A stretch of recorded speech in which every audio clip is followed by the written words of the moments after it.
Bonsoir. Bonsoir. Bonsoir, bonsoir. Bonsoir. Vous êtes bon.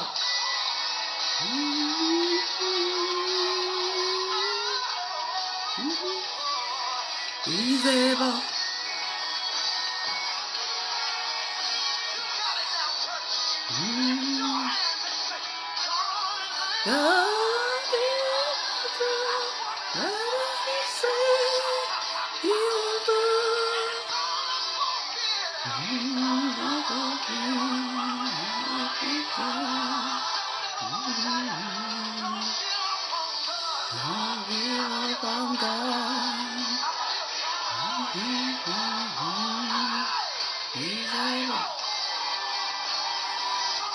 Bonsoir, bonsoir, bonsoir, bonsoir, bonsoir, bonsoir, bonsoir, bonsoir.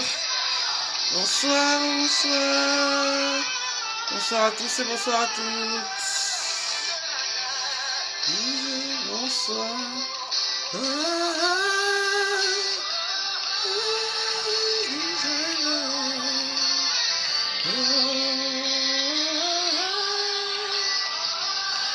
Bonsoir, bonsoir à tous et bonsoir à toutes. Bonsoir. Bonsoir, bonsoir. Connectez-vous, connectez-vous. Je vous salue dans le nom de notre précieux Seigneur Jésus-Christ. Connectez-vous. Je vous salue dans le nom de notre précieux Seigneur Jésus. Connectez-vous sur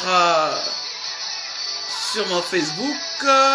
Connectez-vous pour entendre des témoignages de ce soir intitulé de la stérilité à la fécondité. Et donc c'est pas un message, mais c'est des témoignages. Donc de ce que le Seigneur a fait dans ma vie, de ce que le Seigneur a manifesté sa puissance lorsque les médecins de ce monde, et pas n'importe quel médecin, mais les spécialistes de la fécondité m'avaient déclaré stérile. Et donc c'est de ce soir que je donnerai un témoignage. Je ne prendrai pas beaucoup de temps, je ne vais pas abuser de votre temps, je dépasserai pas plus de 30 minutes. Et donc, connectez-vous pour écouter ce témoignage, connectez-vous. Connectez-vous parce que Dieu est capable, connectez-vous. Et n'oubliez pas, si vous avez des questions, de poser directement vos questions, je donnerai des réponses. Donc, connectez-vous, n'oubliez pas de partager, connectez-vous. N'oubliez pas de partager, connectez-vous. Il n'y a rien qui est impossible à Dieu. Dieu, il est capable de tout. Il n'y a rien qui est impossible. La Bible dit tout est possible à celui qui croit. Et donc, connectez-vous. N'oubliez pas de partager. Donc, j'attends que vous puissiez vous connecter. Connectez-vous au maximum. Connectez-vous. Bonsoir. Bonsoir, ma soeur Corinne. Vous allez bien? Ainsi que votre mari. Connectez-vous, n'oubliez pas de partager. Ça va aider une voisine, ça va aider un frère, ça va aider un couple que vous connaissez qui ont des problèmes de stérilité, qui ont des problèmes, ça fait des années qu'ils sont mariés, qui n'ont pas d'enfants. Ce témoignage va peut-être les édifier. Ce témoignage va les donner encore de l'espoir. De ce que notre Dieu, il est capable de tout et il n'y a rien qui est impossible à Dieu. Donc, n'hésitez pas de partager, ça va aider. Il y a beaucoup de personnes tout autour de nous qui ont des problèmes. Il y a beaucoup de femmes qui ont des problèmes de conception. Il y a aussi des hommes qui sont stériles, mais on n'en parle pas beaucoup de la stérilité de l'homme. On parle toujours de la stérilité féminine. Et donc, n'oubliez pas, partager, ça va aider, ça va booster la foi de quelqu'un, ça va édifier. N'oubliez pas, ça va aider des personnes qui traversent ces moments difficiles. Je suis passé par là, et donc le Seigneur a permis que je passe par là pour pouvoir édifier, pour pouvoir encourager quelqu'un qui se disait que c'était fini, qui se disait qu'il y avait plus de solution. Et donc n'oubliez pas de partager, Il y a beaucoup de personnes qui souffrent, il y a beaucoup de femmes qui souffrent, il y a beaucoup de messieurs qui souffrent et la stérilité est l'une des causes du divorce et l'une des causes de la séparation dans les couples, et l'une des causes des disputes et des querelles, de refroidissement dans l'amour. L'amour arrive à connaître un refroidissement à cause de ce problème de stérilité. Et donc, c'est vraiment important de pouvoir en parler ce soir et de partager tout autour de vous. Et je vais recommander ces moments entre les mains du Seigneur afin que le Seigneur puisse me donner les mots qu'il faut, que le Seigneur me dirige, que le Seigneur me conduise afin que tout un chacun puisse être édifié et que je dise vraiment ce qu'il faut, que tu as peut-être besoin si tu traverses ces problèmes de stérilité, peut-être que tu as besoin d'entendre cela, que le Seigneur me donne les mots afin que je te parle, que l'Esprit me donne les mots afin que je te parle à toi directement, toi qui me suis. Je m'incline, je prie au nom du Seigneur Jésus. Éternel des armées, je te bénis et je te loue, Seigneur. Tu as permis que je traverse, Seigneur, ces périodes, ces moments sombres de ma vie, où il y avait la stérilité, où il y avait des difficultés, Seigneur, de conception, afin que je puisse édifier à mon tour, afin que je sois un témoignage vivant, Seigneur, pour celles qui traversent ces périodes, pour celles qui traversent ces zones, ces moments compliqués, difficiles, Seigneur, de leur vie, où il y a un géant, Seigneur, qui s'appelle stérilité, qui se lève dans la vie de mon frère ou de ma sœur. Permets-moi, Seigneur, et utilise-moi comme un simple récipient, afin que je parle à ces femmes qui ont besoin d'entendre, Seigneur, cette parole, et que, Seigneur, que tu puisses les fortifier, et que tu les donnes un nouveau espoir. Merci parce que tout est possible avec toi. J'ai ainsi prié au nom puissant de Jésus. Amen. Amen. Et donc, bonsoir. Je me présente. Je suis l'évangéliste Jenny Karine Nguima de Mission Internationale Source de Salut à Bruxelles. Et donc, je suis maman de 2 filles. Et pour en arriver là, c'était un parcours du combattant. C'est-à-dire que tout ce que nous faisons, nous devons le faire par la foi. Et donc, il y a dans les 10 principes que j'avais enseignés, que j'ai terminé la semaine passée, j'avais parlé du principe de la foi. Et donc, vous pouvez aller regarder dans mes enseignements, vous allez voir les 10 principes et les lois du royaume de Dieu. Donc, la foi, elle fait partie de ces principes-là. Et si vous voulez réellement pouvoir vaincre ces géants de la stérilité, ayez la foi en Dieu. Ayez la foi en Dieu parce qu'avec la foi, vous allez pouvoir déplacer les montagnes. Il n'y a rien d'autre que la foi. Et la foi, la Bible dit que la foi vient de ce qu'on entend. Et ce qu'on entend vient de la parole de Dieu. Et donc, pour pouvoir vaincre cet esprit de stérilité, il y a juste la parole de Dieu et il y a la foi. Quand elle s'associe, ça va faire des miracles. Vous allez voir la puissance de Dieu. Dieu agira en votre faveur. Dieu va se manifester. Et donc, j'avais voulu partager ces versets que je connaissais, que nous connaissons tous par cœur. C'est dans Genèse 1, 8. C'est pas une prédication, mais le témoignage doit toujours être basé sur la parole de Dieu. Et donc, dans Genèse 1, 8, nous connaissons tous, lorsque Dieu a créé les cieux et la terre, Dieu a dit à l'homme, Dieu a béni l'homme et a dit, soyez féconds, multipliez-vous, remplissez la terre. Vous voyez? Et donc, c'était déjà la bénédiction que le Seigneur, c'était une bénédiction. En général, nous voyons cela, cette bénédiction est prononcée lors des mariages. On prononce cette bénédiction, c'est lors de la bénédiction nuptiale, soyez féconds et multipliez-vous, vous voyez? Et donc, à la base, lorsque Dieu avait créé l'homme, il n'y avait pas déjà un souci de stérilité. Parce que dans la Genèse, lorsque nous cessons de voir cette bénédiction que Dieu avait donnée à l'homme, c'était une bénédiction. C'est-à-dire que lorsque Dieu a créé l'homme, Adam et Ève, Dieu savait et Dieu les avait bénis pour la reproduction. Dieu les avait bénis pour que la femme soit féconde et que l'homme soit fécond.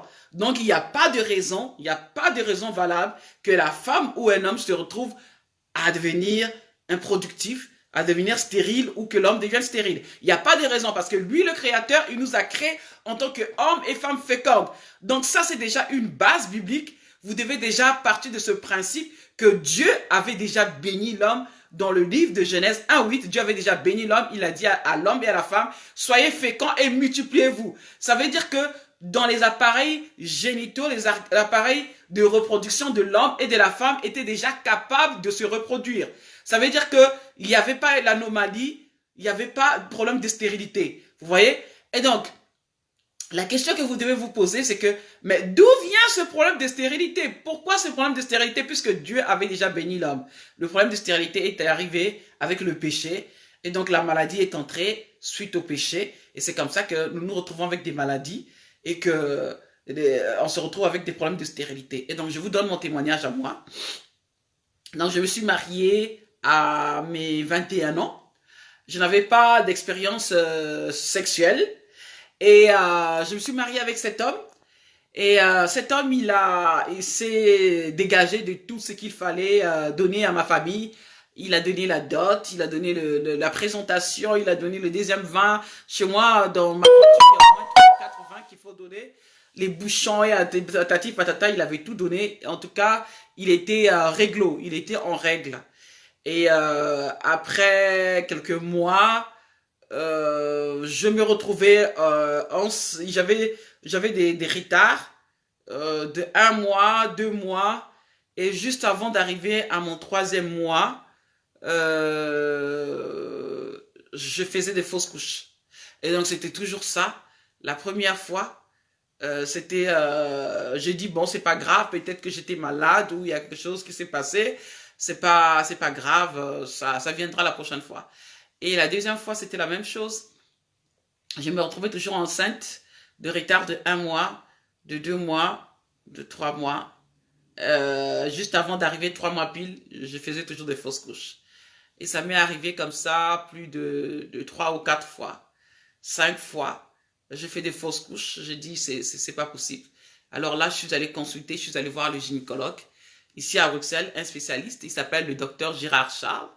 Il est à l'hôpital Brookman, site de Laken. Et c'est là qu'il exerce. Ce médecin pouvait aller vérifier. Et ce médecin, il a fait des examens. Nous avons fait des prélèvements, des prises de sang. Et c'était un médecin qui était spécialiste de la fécondité. Et il a tout vu. Il m'a proposé des médicaments. Il m'a proposé un schéma que je devais suivre afin de pouvoir de suivre la température, de faire ceci, changer de position, faire ceci, madame, peut-être que ça va aller. Et il n'y a rien qui allait. Malgré tout ce qu'il m'avait demandé de faire, il n'y avait rien qui allait. Et je suis allé au contrôle. Il m'a dit, madame, votre cas est sans appel. En tout cas, je vous déclare stérile. J'ai dit au médecin, mais comment est-ce que vous dites que je suis stérile puisque j'arrive quand même à concevoir. J'arrive à concevoir, mais le problème c'est que je ne garde pas les grossesses. Et chaque fois qu'avant d'arriver à 3 mois, je perds les grossesses. Le docteur m'a dit, madame, ce n'est pas parce que vous tombez enceinte qu'on peut dire que vous êtes une femme féconde. Vous n'êtes pas une femme féconde parce que vous n'arrivez pas du tout à garder, à conserver votre grossesse.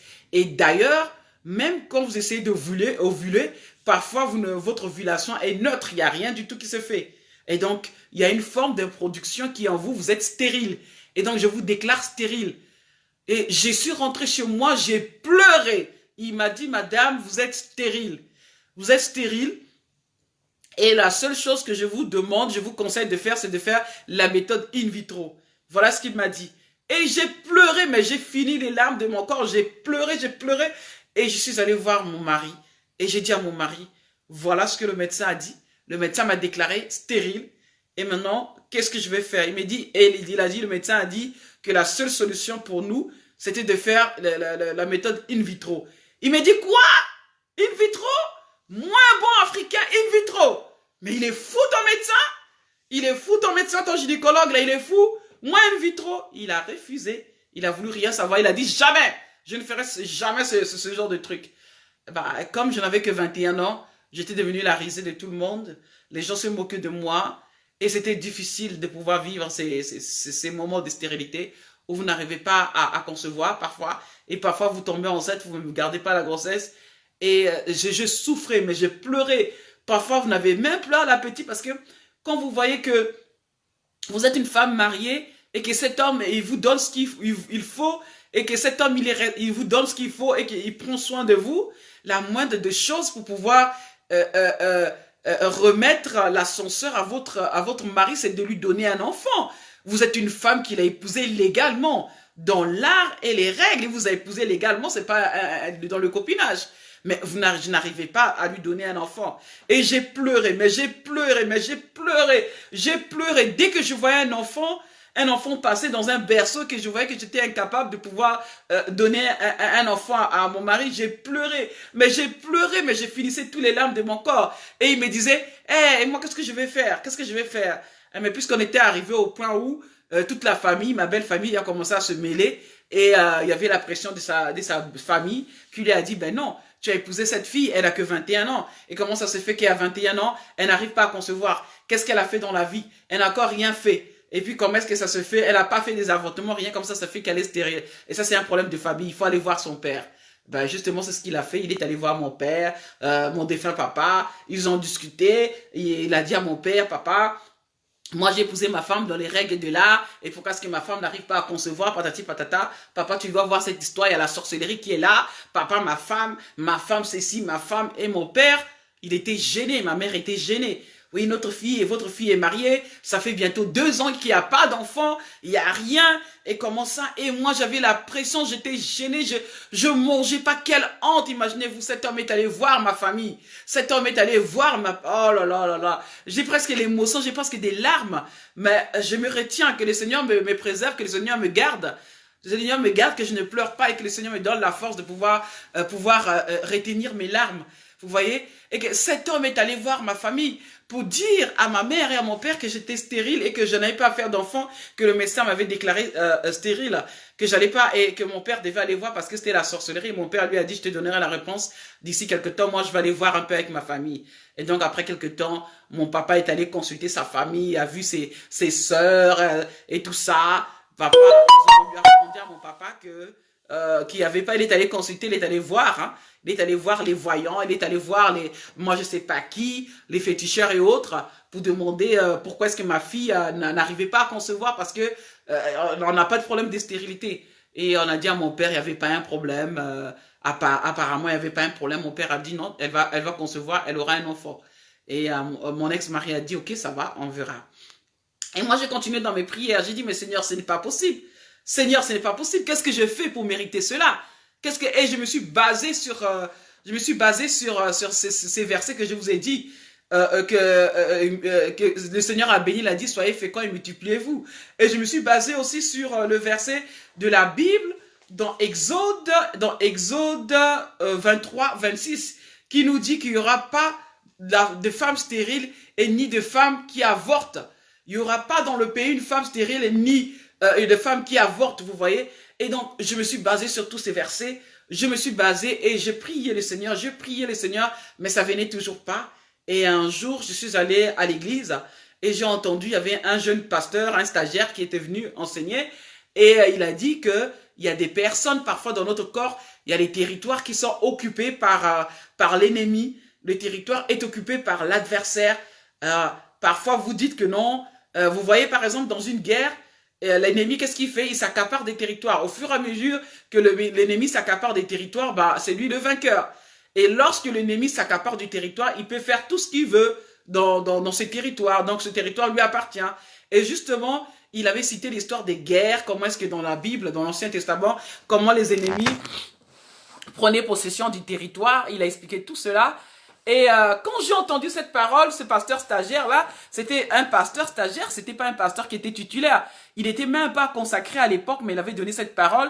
Elle était pertinente pour moi, elle m'avait édifié. Et quand j'ai entendu cela, ça m'a fait un clic. Cette parole, elle a fait un clic. Je me suis dit non. Là, c'est vrai, ce que ce pasteur a enseigné, il a dit la vérité, que nous avons notre corps, parfois le territoire est occupé, une partie de notre corps est occupée par un étranger, est occupée par une chose, par l'adversaire, par l'ennemi. Et là, j'ai dit oui. Cette parole, c'est un réma, cette parole, elle me concerne. J'ai saisi cette parole, j'ai dit oui, cette parole, c'est à moi. Il y a réellement un étranger, un adversaire là qui occupe un territoire de la stérilité, qui occupe un territoire dans ma vie. Et cet étranger là, je dois le chasser, qui est la stérilité. Et c'est ce que j'ai fait. En tout cas, cette parole, il n'avait pas imposé les gens les mains, il n'avait rien fait. C'était juste une parole que moi j'ai saisie par la foi. Comme j'ai dit, tout au début que la foi vient de ce qu'on entend et ce qu'on entend vient de la parole de Dieu. C'est ce que j'ai dit. Et donc quand j'ai saisi cette parole, elle m'a donné la foi, j'ai encore cru en tout ce que la parole me disait, toutes les promesses de Dieu et j'ai dit ok, je suis rentré chez moi ce soir-là et l'homme que j'avais épousé c'était quelqu'un qui était incrédule, qui ne croyait pas du tout en Dieu et alors j'ai attendu les moments où il n'était pas à la maison pour pouvoir me concentrer dans la prière. C'était un dimanche que le pasteur avait prêché. Et donc, j'ai attendu qu'il se porte. Quand il est sorti de la maison, c'est là que je me suis concentré. Et voici la prière que j'ai faite au Seigneur. Je prie autorité. Sincèrement, j'ai pris autorité. C'est à partir de ce jour que j'ai compris l'importance de la confession. Quand j'ai fait les déclarations, quand j'ai écrit les déclarations sur mon Facebook, beaucoup de personnes peuvent se dire, ouais, ce sont des slogans. Mais attention à vous, parce que ce ne sont pas des slogans. Ce que j'écris, ce sont des choses que j'ai vécues. Ces déclarations que je fais, que j'ai écrites, déclare ceci sur ta vie, déclare ceci sur toi. Confesse cela quand vous le faites avec la foi, vous allez voir la main de Dieu. C'est à partir de là que moi, j'ai vu la main de Dieu quand j'ai fait les déclarations, quand j'ai fait des confessions. J'ai dit, Seigneur, à partir d'aujourd'hui, je prends autorité sur le territoire de ma vie, ce territoire de mon corps qui est occupé par la stérilité. Je le chasse, je prends autorité au nom puissant de Jésus. Je prie un temps la nuit, j'ai fait que prier. J'ai chassé cet esprit de stérilité. J'ai dit à cet esprit, tu dois dégager corps étranger. Libère mon corps. Il n'y avait pas un pasteur qui m'avait imposé les mains. Il n'y avait pas un homme de Dieu qui m'avait... Je n'avais pas acheté l'huile. Ces huiles-là qu'on vous fait acheter, qu'on dit que non, ce sont des huiles miracles, que ce sont des huiles, je ne sais pas quoi, contre la stérilité, que ça donne des enfants. Je suis désolé. Je suis désolé de le dire. Moi, je n'ai pas utilisé ces huiles-là. Il n'y a pas un homme de Dieu qui m'a imposé les mains, mais j'ai saisi la parole de Dieu. J'ai accepté cette parole de Dieu. J'ai reçu cette parole de Dieu avec beaucoup de foi. Ce que j'avais entendu ce dimanche. Et quand je suis rentré, c'est là que j'ai fait les prières d'autorité. Pendant toute la nuit, j'ai prié et j'ai fait des prières d'autorité. J'ai fait des prières d'autorité. Et lorsque j'ai senti que j'étais entré vraiment dans la présence de Dieu, et alors là, j'ai fait cette prière. J'ai fait cette prière si j'ai dit au Seigneur, Seigneur Jésus, de la même façon que tu avais envoyé un ange annoncer la naissance de Jésus à Marie, j'aimerais aussi que moi, ta servante, que tu m'envoies un ange pour annoncer la naissance de mon enfant. Et j'ai arrêté ma prière. Alors, après 2 mois, j'ai oublié cette prière que j'avais faite, vous voyez. Moi, j'attendais. Quoique j'avais toujours la pression de mon ex-mari, mais cet enfant-là, il avait arrivé quand je lui disais, attends, le Seigneur va exaucer, j'aurai un enfant. Attends, ça va venir. Ça va venir quand? Ça fait déjà 2 ans que nous sommes mariés là, il n'y a pas d'enfant. Ça fait déjà 2 ans que nous sommes mariés, il n'y a pas d'enfant. Ça vient quand? Et il y avait la pression. Tu es là toujours en train de manger. Tu manges, tu donnes pas les enfants. Ben, c'est ça les enfants, les hommes africains. Ce sont les maris africains. Ils vont te dire que tu manges, tu fais que manger. Tu es là à la maison en train de manger, mais tu produis pas.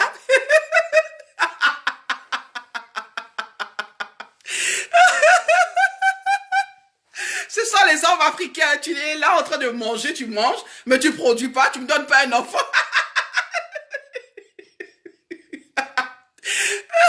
C'est ce qu'il me disait. Tu manges, tu donnes pas les enfants. Tu es là seulement en train de manger dans mon foyer. Et donc, voilà. 2 mois plus tard, là, j'ai fait un rêve. J'ai eu une vision nocturne la nuit. J'ai eu une vision nocturne et je vois un homme qui m'apparaît. Cet homme était grand de taille.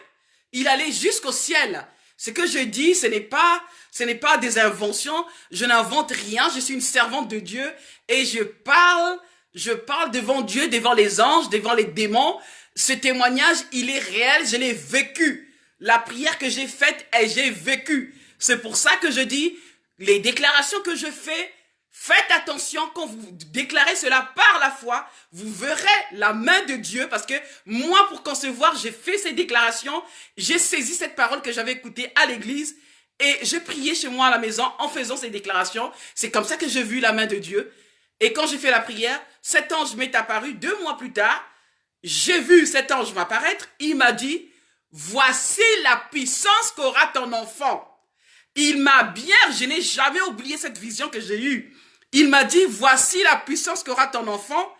Et j'ai vu les éclairs dans le ciel. Des tonnerres, on dirait qu'il y avait une guerre, je ne sais pas.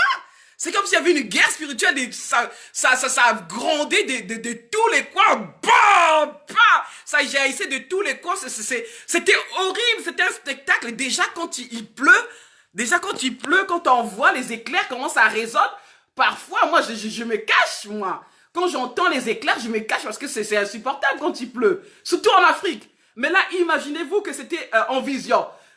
Tu vois des choses qui grondent. C'était un spectacle horrible. Et j'ai sursauté de mon lit, je criais. Il y a un diable, réveille-toi ici. Toi l'homme, j'ai appelé mon ex-mari. Réveille-toi, j'ai vu un diable, il était ici. Le diable, il était ici, là. Devant le rideau, le diable était là. Il était là. J'ai dit ça à mon ex-mari, le diable était là. Il m'a dit, quel diable? J'ai dit, il était là, le diable, là devant. Il était grand jusqu'au ciel. Il me dit, voici la puissance qu'aura ton enfant. Voilà ce qu'il m'a dit, le diable. Il m'a regardé, il m'a dit, mais t'es malade. Tu deviens folle. Tellement que tu cherches l'enfant que tu commences à voir des démons. Tu commences à voir des diables là. En fait, je n'avais pas saisi que c'était l'ange. Selon la prière que j'avais faite au Seigneur, que j'avais dit au Seigneur de m'envoyer l'ange pour venir annoncer la naissance de ma fille. En fait, je n'avais pas perçu cela dans ce sens. Pour moi, c'était un démon, pour moi, c'était un sorcier. Parce que le spectacle que j'ai vu dans les ciels, les éclairs, la façon dont ça grandait, pour moi, ce n'était pas un ange. Pour moi, c'était des démons, c'était un sorcier. Et après, je suis resté calme, j'ai dit, mais oui, j'avais dit au Seigneur qu'il m'envoie un ange pour venir m'annoncer la naissance de mon enfant. Et donc, j'avais compris que le Seigneur m'avait envoyé un ange, que le Seigneur m'avait exaucé. Parce qu'après 2 mois, après l'apparition de cet ange, et que quand j'ai réveillé mon ex-mari, que mon ex-mari m'a dit, mais tu es devenu malade, et qu'il a appelé ma famille encore une fois. Il a appelé ma famille pour dire à ma mère et à mon défunt papa, papa, voilà ce qui se passe. Votre fille a commencé à voir des démons dans la maison. Votre fille a vu un sorcier qui lui a apparu. Qui était grand, qui allait jusqu'au ciel et qui lui a dit, voici la puissance qu'aura ton enfant. Elle a dit qu'elle a vu dans le ciel, il y avait des éclairs, il y avait des tonnerres qui grondaient de tous les coins. Papa, je pense qu'il faut aller encore vérifier si elle est encore normale, cette fille. Il ne faut pas aller voir un psychologue ou un psychiatre.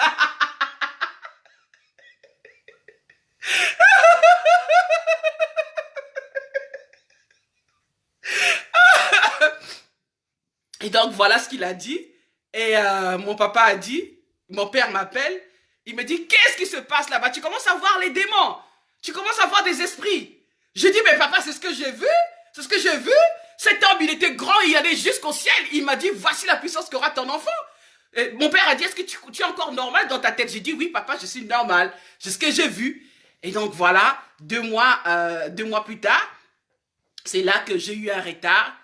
Après l'apparition de cet ange-là, et que j'ai compris que c'était pas un démon, j'ai compris que c'était pas un sorcier, j'ai compris que c'était Dieu qui avait entendu ma prière, et que Dieu m'avait envoyé un ange, selon la prière que je lui avais faite, selon la demande que je lui avais faite, selon la requête que je lui avais dit, Seigneur, de la même façon que tu avais fait à Marie, que tu avais envoyé à Marie un ange pour lui annoncer la naissance de Jésus, moi aussi envoie-moi un ange. Et le Seigneur m'a envoyé un ange qui m'a apparu, pas de la façon dont je m'attendais, il était géant, il allait jusqu'au ciel. Et j'ai vu ce spectacle qu'il y avait, et j'ai eu un retard.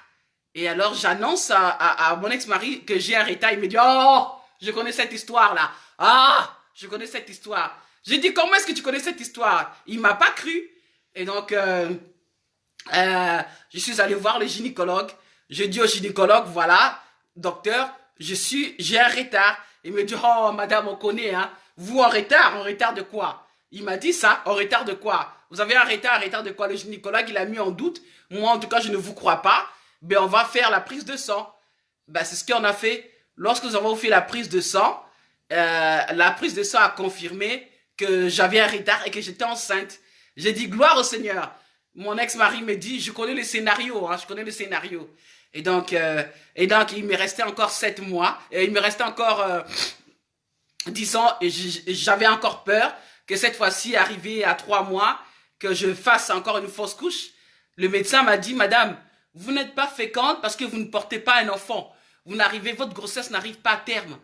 Alors je me suis rappelé du parabole du figuier. Jésus avait maudit le figuier parce que le figuier ne portait pas du fruit. Vous voyez?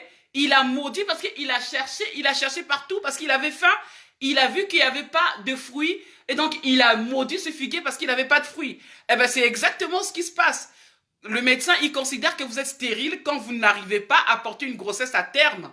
Ce n'est pas parce que vous tombez enceinte et que vous êtes féconde. Vous n'êtes pas féconde parce que vous n'arrivez pas à apporter du fruit qui est un enfant qui est la grossesse. Le fruit de vos entrailles n'arrive pas à terme. Alors vous êtes considéré dans la médecine comme étant une femme stérile. Et donc voilà, lorsqu'il a vu que j'étais enceinte, il m'a dit, madame, on va voir jusqu'à 3 mois. Si vous allez arriver à terme, vous allez arriver jusqu'à 3 mois à terme. Et je continuais toujours à prier, je continuais toujours à prier, je continuais toujours à prier. Et puisque le Seigneur m'avait envoyé son ange, j'ai cru que la main de Dieu était avec cette grossesse-là, avec cette dernière grossesse, disons c'était la 6e grossesse, et que la main de Dieu était avec moi, puisqu'il m'avait envoyé cet ange, et que j'avais vu dans les ciels les éclairs. Donc c'est les éclairs, c'est maintenant que j'ai compris, après plusieurs années, que c'était les combats face à l'adversaire, face au monde des ténèbres qui s'opposait à ma reproduction. Et donc les tonnerres que j'avais vus, c'était une guerre. C'était une guerre, c'était l'armée céleste qui s'était levée pour combattre tous ces esprits, que ce soit les esprits de ma famille qui m'avaient imposé cette stérilité. Et donc, c'était le monde, le monde céleste, était l'éternel des armées qui s'était levé pour combattre contre les adversaires de ma reproduction. Et donc, c'est ça que j'avais vu dans le ciel, les tonnerres que j'avais vus là, dans ma vision. Et donc, le Seigneur a exaucé. Je suis arrivé à 3 mois. Jusqu'à la suite, je vais pas continuer la suite. Vous pouvez entendre le témoignage dans YouTube. Mais c'est comme ça que j'ai réussi, en fait, à tomber enceinte. C'était par la foi. C'est pour ça que mon groupe Facebook s'appelle Marcher par la foi, parce que c'est une expérience de ma vie. La parole de Dieu, elle ne concerne pas comme parole, mais en puissance. En puissance. Et il faut vivre cette parole de Dieu. Nous ne devons pas juste parler, mais nous devons vivre. Si je suis cette servante que je suis aujourd'hui, et que le Seigneur m'envoie voyager partout dans les nations et que je donne ce témoignage partout où je passe, c'est parce que le Seigneur a permis que je passe, c'est pour édifier. C'est parce que le Seigneur a voulu faire un travail. Le Seigneur a voulu m'utiliser dans ce sens. Je peux parler, en général, le Seigneur m'utilise un peu partout, aller parler chez les femmes, aller enseigner les mamans, aller enseigner les groupes de femmes, aller enseigner les jeunes sœurs, parce que je suis passé par beaucoup d'expériences, je suis passé par beaucoup de choses et le Seigneur m'a utilisé dans ce sens dans le cadre de la stérilité, dans le cadre de la fécondité, et le Seigneur a fait de moi un témoignage vivant. Donc c'était à partir de la foi. Donc c'est ce que je veux te dire ce soir, ma sœur. Si tu traverses ce problème de stérilité, si tu traverses ce problème dans ton couple où il y a un problème de stérilité, sache que tu dois juste t'appuyer sur ton Dieu. Ne compte pas sur ces hommes-là qui te disent non, on va faire ceci, non, on va faire ceci. Il faut aller acheter telle huile qui coûte 80 € ou 100 €, ces huiles-là. Moi, en tout cas, je ne les ai pas utilisées. Je dis pas que c'est interdit. Je n'ai pas dit que non, c'est mauvais d'utiliser ces huiles. Mais moi, je dis que je crois en la puissance de Dieu, que sans même ces huiles-là, Dieu peut agir. Parce que quand nous essayons de voir, je sais que Dieu est un Dieu de multisystème. Il n'agit pas chez tout le monde de la même façon. Peut-être qu'avec toi, il va utiliser, c'est via cette huile que tu trouveras la guérison ou tu vas devenir féconde. Mais ce n'est pas, il faut pas mettre dans votre tête que vous devez juste acheter cette huile, une huile là, moi je sais pas, les huiles là qu'on vous vend là, les huiles d'onction et que vous allez trouver la guérison. Non, bon, donnez-vous entièrement à Dieu et mettez votre foi en Dieu. C'est à partir de votre foi, parce que rien n'est impossible à celui qui croit. Et c'est par la foi que vous allez déplacer les montagnes. Comme je l'ai fait, c'est mon témoignage vivant. J'ai mis ma foi en Dieu. J'ai attendu 2 ans avant de pouvoir concevoir. Mais j'ai mis ma foi en Dieu. J'ai marché selon la foi. J'ai saisi la parole parce que la foi, elle vient de ce qu'on entend. La parole que j'ai entendue le dimanche, j'ai mis cette parole en exécution. J'ai prié. J'ai pris autorité. J'ai fait les déclarations. Je me suis basé sur la parole de Dieu. Et j'ai mis ma foi en action. Et le Seigneur m'a exaucé. Et j'ai eu ma fille. Ma fille aujourd'hui, elle a 17 ans. Celle dont je parle, celle dont je donne le témoignage, c'est pas un témoignage d'aujourd'hui. Elle a 17 ans. En février, l'année prochaine, elle aura 18 ans. Et donc, vous voyez, j'ai vécu ces choses, ça fait plus de 17 ans. Donc, ma fille, l'année prochaine, elle aura 18 ans. Celle dont je parle, c'est ma première fille, c'est ma prémisse, c'est Paola. Elle s'appelle Paola, donc c'est un témoignage. Elle-même, elle connaît ce témoignage que j'ai dû me battre, que j'ai dû lutter pour la concevoir. Et elle connaît bien son témoignage. Partout où elle passe, elle dit oui, ma mère c'est une servante de Dieu. Ma maman, pour m'avoir, elle a lutté. Ma maman a prié pour m'avoir parce que c'était difficile. Ma maman était stérile. Les médecins avaient déclaré ma mère stérile, mais le Seigneur a agi dans la vie de ma mère. Et je suis le fruit du témoignage vivant de ma maman. Donc vous voyez, et donc c'est ça, je voulais donner ce témoignage à une sœur ou à un couple qui souffre. Je ne sais pas si vous avez des questions, si vous avez des préoccupations par rapport à votre situation ou vous connaissez un couple ou une sœur qui traverse ces moments difficiles. Je suis là pour répondre parce que je n'ai pas envie d'abuser de votre temps. Je ne veux pas abuser de votre temps. Et donc, s'il y a quelqu'un qui a des questions, n'hésitez pas parce que j'avais dit que j'allais prendre au moins, j'allais pas dépasser 30 minutes. Et donc, voilà, s'il y a des questions. Est-ce que quelqu'un a des questions?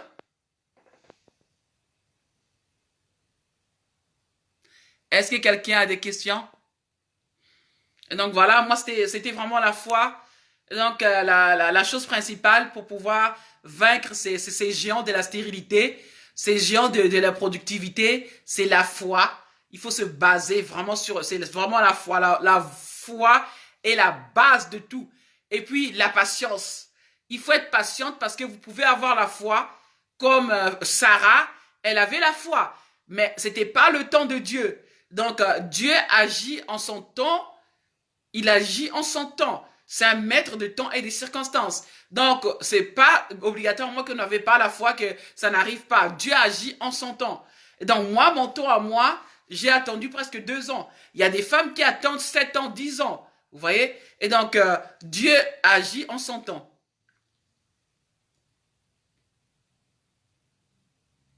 Amen, amen, ma sœur Babel. Moi, le Seigneur m'avait envoyé un ange. Et donc, pour annoncer la naissance de ma fille. Et donc, d'ailleurs, elle le sait. Que si vous suivez en intégralité le témoignage sur YouTube, vous verrez que je vais expliquer, j'explique plus profondément comment est-ce que cet ange m'a apparu et m'a annoncé la naissance de ma fille. Et comment j'ai vu les éclairs, là, les combats. Et donc, voilà. Est-ce qu'il y a des questions? Je ne sais pas s'il y a des questions, s'il y a des questions, s'il y a des questions. Est-ce qu'il y a des questions? Je ne sais pas s'il y a des questions. Et donc, je voulais aussi passer une annonce. J'aimerais remercier toutes ces personnes qui me suivent un peu partout dans le monde. Il y a des gens qui me suivent en France. Il y a des gens qui me suivent aux États-Unis. Il y a des gens qui me suivent en Haïti. Il y a des gens qui me suivent en Belgique. Il y a des gens qui me suivent en Afrique. Dans les 2 Congos. Il y a des gens qui me suivent en Côte d'Ivoire. Il y a des gens qui me suivent au Mali, au Burkina. Disons, toutes ces personnes qui me suivent dans le monde entier. La semaine prochaine, normalement, c'est tous les lundis que nous avons enseignement. Donc, je vais commencer vers le début de l'année, du mois prochain, un nouveau enseignement. Mais pour cela, j'aimerais changer la qualité de mes directs parce que jusqu'à là, j'utilise mon téléphone. Et donc, s'il y a des gens qui sont touchés, que Dieu va toucher, qui veulent bénir mon ministère et qui sont prêts à mettre de leur finances pour acheter le matériel, je vais appeler l'ingénieur.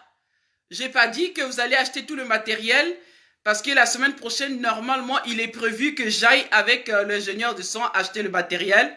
Mais toutefois, je lance un appel à une bonne volonté, à une personne qui veut s'aimer dans mon ministère, à une personne, à une femme de foi qui croit que Dieu peut agir dans sa vie à travers mon témoignage, qui pense que à travers mon témoignage, à travers tout ce que je vous donne comme enseignement, que Dieu peut agir dans votre vie, en finançant mon projet, je vais appeler, vous allez écouter l'ingénieur de son, il va vous donner les devis. Nous allons normalement la semaine prochaine acheter le matériel. Et donc, permettez-moi de composer son numéro. Alors, permettez-moi de composer son numéro 0. Et donc, c'est un frère, c'est un professionnel. Parce que je vais changer la qualité de mes directs. Il nous dira quoi? Il nous dira quoi? Et donc, voilà, c'est un ingénieur. C'est un ingénieur de son.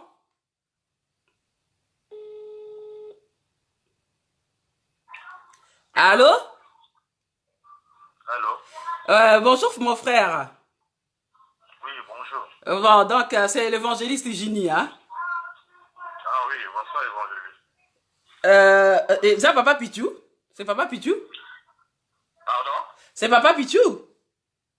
Oui, c'est bien moi, oui. Bah, donc voilà. Au fait, je suis là en direct avec mes abonnés. Je voulais que tu fasses le devis là comme prévu. La semaine prochaine, on doit l'acheter le matériel pour changer un peu la qualité des directs parce que jusqu'à là, j'utilise les téléphones, tu le sais. Et donc j'aimerais que Ah, ok, ah, oui, oui. donc j'aimerais que au fait mon audience puisse écouter un peu le devis et je vais lancer un appel afin que si le Seigneur touche les cœurs de quelqu'un, est-ce que tu peux parler là parce que nous sommes en direct, ils peuvent entendre.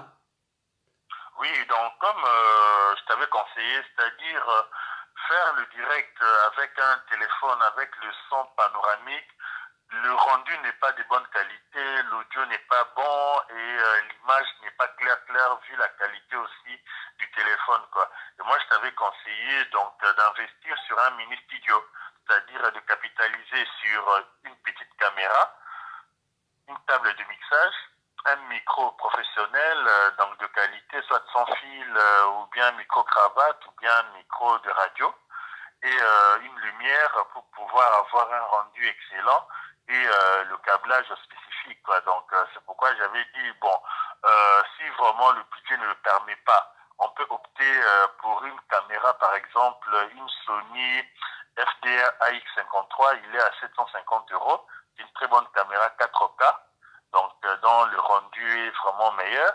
Donc il faut un bon ordinateur pour pouvoir faire les émissions en direct. Une table de mixage de base, donc pour 240 €, qui est une très bonne table de mixage. Et pour une table de mixage, peut-être pour quelques entrées de micro, on peut aller sur 150, 200 €. Donc bon, pour moi, une bonne table à partir de 240 €, une Yamaha ou bien d'autres marques.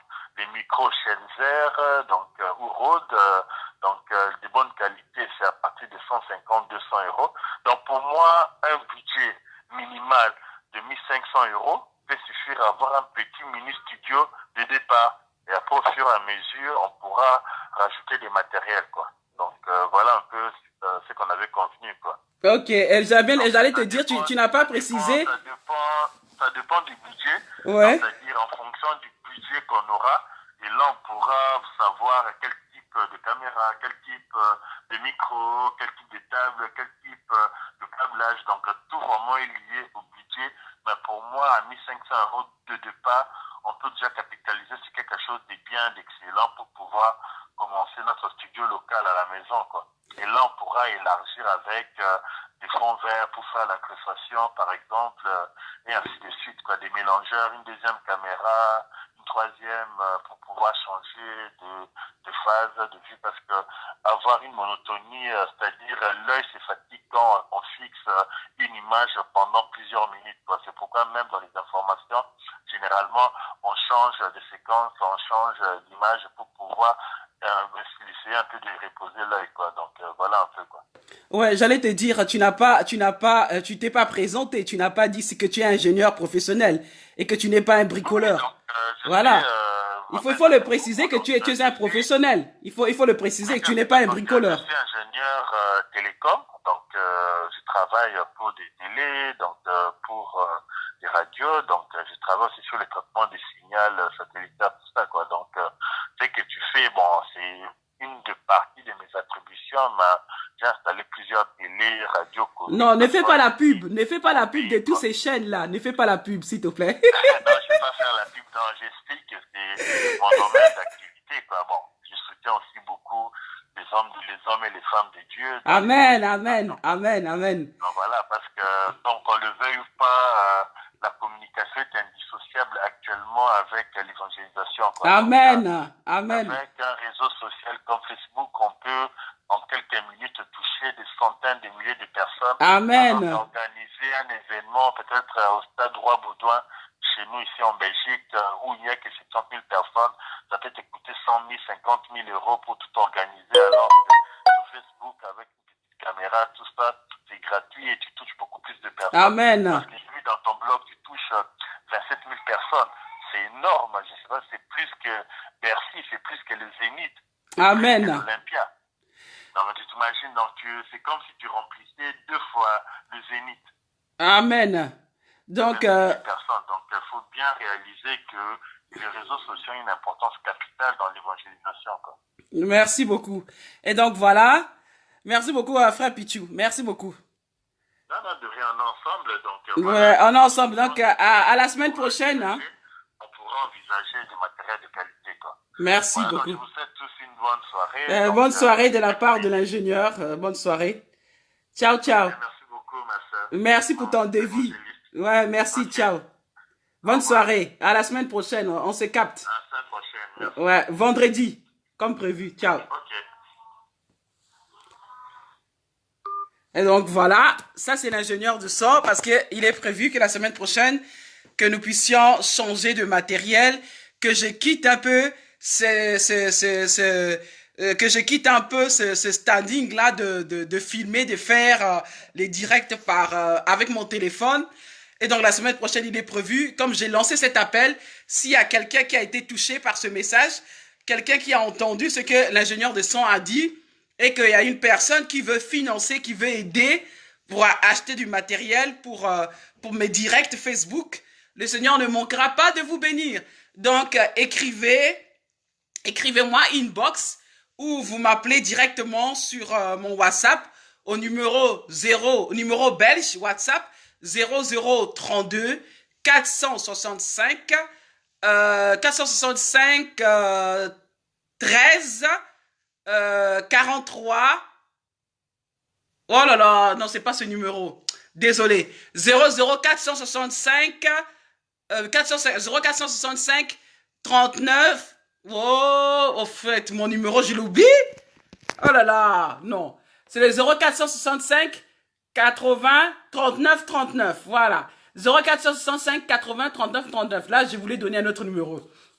Donc, au numéro 0032 465 80 39 39. Les chiffres.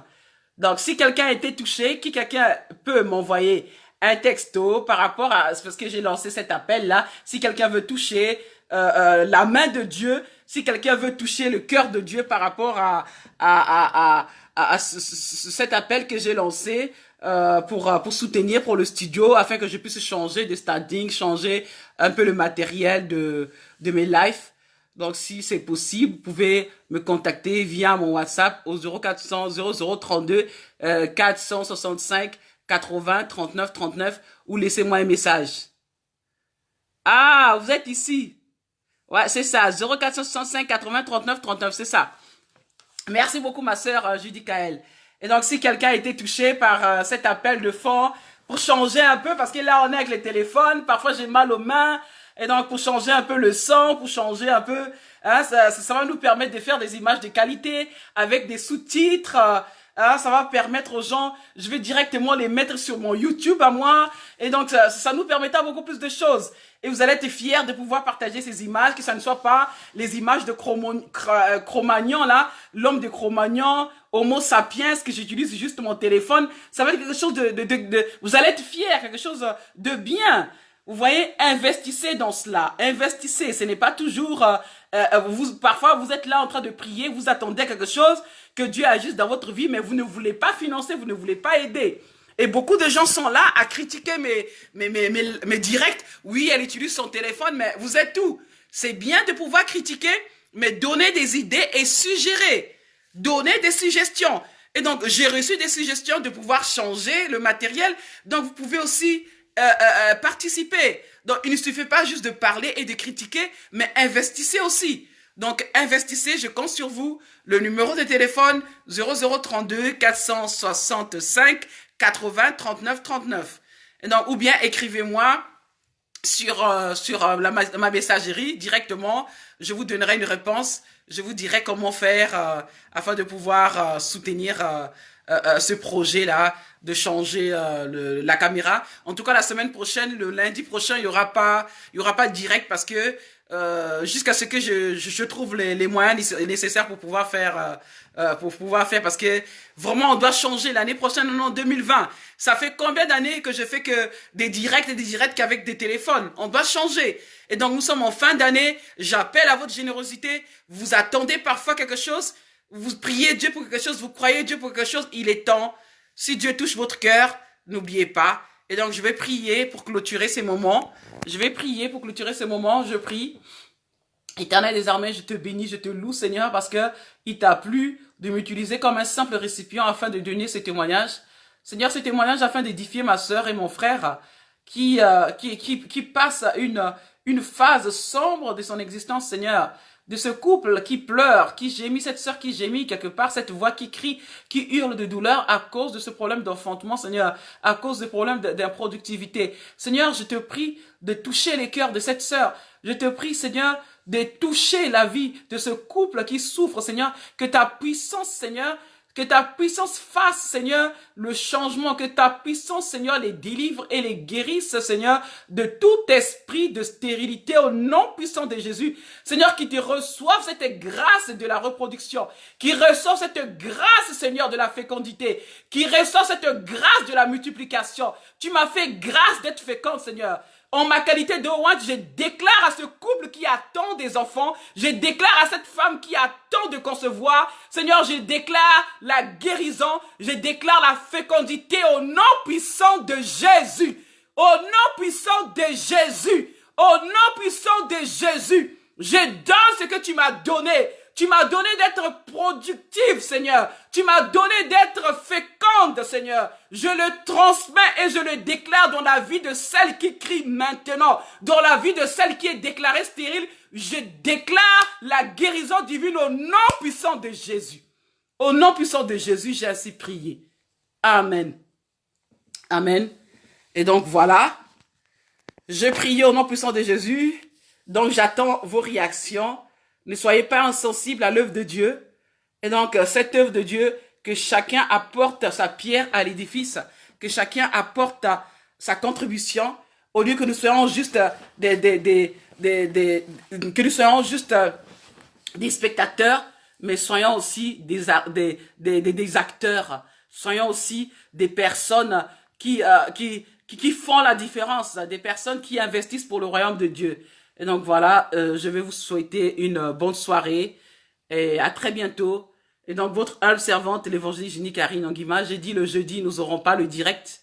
Nous n'aurons pas le direct parce que je veux arrêter avec cette histoire de téléphone. Ça fait des années que je fais que les directs avec les téléphones, maintenant c'est fini. Donc j'arrête et jusqu'à ce que j'aurai le matériel nécessaire pour commencer les directs. Je ne vais plus faire des directs parce que nous entrons en 2020, donc tout doit changer. Donc, si vous avez vraiment, vous avez été touché par mes messages, si le Seigneur vous parle beaucoup à travers mes messages, il est temps que vous puissiez vraiment le manifester par un petit geste de votre part, de contribuer pour pouvoir acheter ce matériel.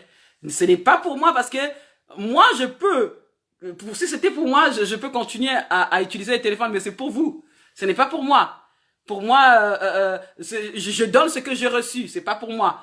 Parce que avec ça, je ne vais pas manger, je ne vais rien faire. C'est pour vous. C'est pour vous offrir un service de qualité, des meilleures images, des meilleurs sons. C'est pour vous. Je ne les fais pas pour moi, c'est pour vous. Donc voilà. Allez, passez une bonne soirée, une bonne soirée. À la prochaine. Et donc j'attends votre contribution. À la prochaine, bisous. Bonne soirée.